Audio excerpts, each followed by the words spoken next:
while I have dabbled in GTD for many years and it's helped me, I think the biggest thing that Carrie was able to help me do is, break it down and say, as long as you are continuing the process of building out your system, you don't necessarily have to do it in 2 straight days. So he broke it down in a way that I was able to get, to a place where I feel like I'm fully implemented, without having to stop everything for 2 full days.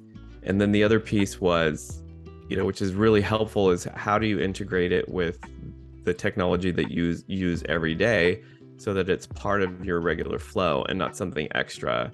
And, he helped me acknowledge that there's some realities that you just have to stick with, or that you can't change. So, for example, I have 3 email accounts that I'm trying to keep on top of. And he kind of said, like, well, that's a reality. You have that. You can't change that.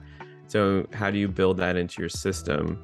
And then we looked at all the tools that I used for GTD, and we came to the conclusion that, pick one that's going to be where I work my system out of. And then we just worked through the workflow. And then we would talk through, or, go through like a weekly review, or just, going through my list of actions and trying to organize and clarify. So it got to the point where I had my full system and that it was incorporated with my workflow rather naturally.